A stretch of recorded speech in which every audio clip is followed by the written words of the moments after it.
দেখো, আমার বাসায় আজকে পোকা নিয়ে চলে আসছে। কি বিশাল বড় বড় পোকা! আর এই পোকাগুলা নিয়ে আমি কি করে দুষ্টামি করতেছি দেখেছো তোমরা? আমি কিন্তু প্রথমে ভয় পেয়ে গেছিলাম, কারণ এত বড় বড় পোকা!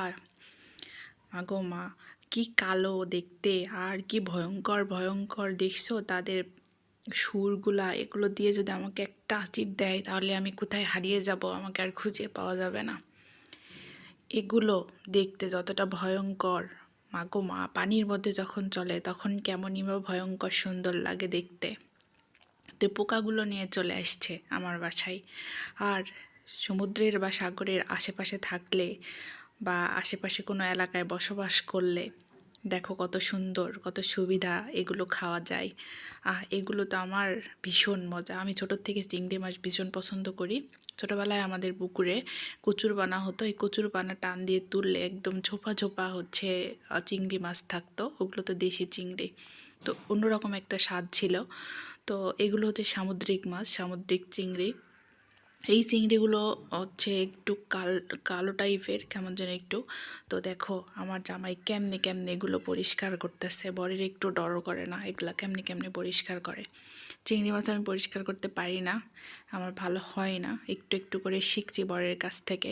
কিন্তু বর কেমনে কেমনে চিংড়ি মাছ পরিষ্কার করে একদম চোখের পলকে।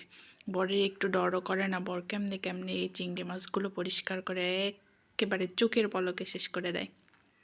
আর আমার বর এগুলা খাওয়ার এত এক্সপার্ট, 3-4টা চিংড়ি মাছ কি করে বসে থেকে খেয়ে শেষ করে দেয়। আসলে ও দেশের বাহিরে ছিল, তো তো ওখানে প্রচুর পরিমাণে চিংড়ি মাছ খায়। তো ওর চিংড়ি মাছ খাওয়ার এমন একটা অভ্যাস, চিংড়ি মাছ পাইলে ওর অন্য কোনো কিছু লাগে না, শুধু একটু ফ্রাই করতে হবে, তাহলে অনায়াসে 4-5টা চিংড়ি একসঙ্গে খেয়ে ফেলে দেয়। তো কেমন করে দেখো চোখের পলকে হাত লাগিয়ে পরিষ্কার করছে। আর এর ভিতরে মাছগুলোতে এত ঘিলু, তো এটা অনেক পুষ্ট। আর মাছগুলো দেখে বোঝা যাচ্ছে অনেক পরিপক্ক, পুষ্ট, অনেক বড় হয়ে গেছে।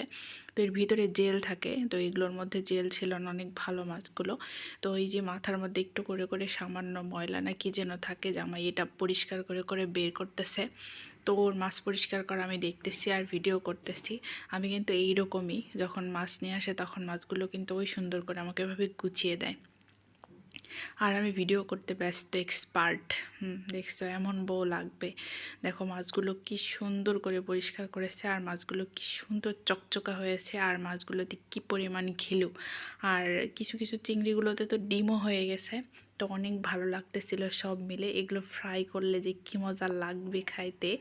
যদিও আমার প্রচণ্ড পরিমাণে অ্যালার্জি, খাওয়ার সঙ্গে সঙ্গে গা চুলকানো শুরু করবে, অ্যালার্জির ট্যাবলেট খেয়ে তারপর এটা খেতে হবে। তো তোমরা সবাই কমেন্ট করে বলবে এটা হচ্ছে চাঁদপুরের মানে চাঁদপুরের ইলিশ বলতে, সরি, এটা হলো চাঁদপুরের পোকা, চাঁদপুরের থেকে আসছে। চাঁদপুরের হচ্ছে চিংড়ি, অনেক টেস্ট কিন্তু এটা খেতে। এটা একটু পেঁয়াজ দিয়ে ভুনা করলে অনেক মজা লাগে। তো তোমাদের কার কার এরকম অভ্যাস আছে এইরকম পানির পোকা খাওয়ার, মানে চিংড়ি মাছ খাওয়ার, আমাকে একটু জানাবে। আর আমি দেখো বরকে কি সুন্দর করে ফ্রাই করে তারপর এটা পেঁয়াজ দিয়ে ভুনা করে দিয়েছি। ওয়াও লাগতেছে না কালারগুলো?